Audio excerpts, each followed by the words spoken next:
To set up the channel 12 to the flute, right-click and rename the channel. Click the equalizer and enter these values.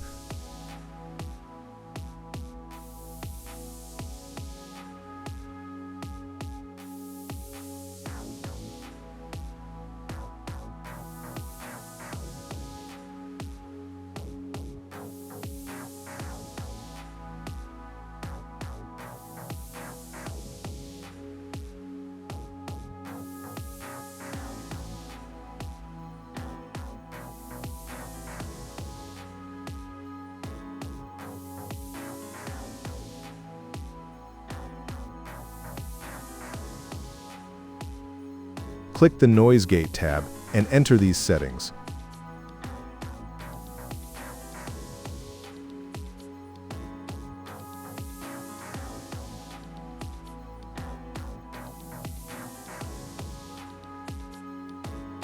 Click the Compressor tab and enter these settings.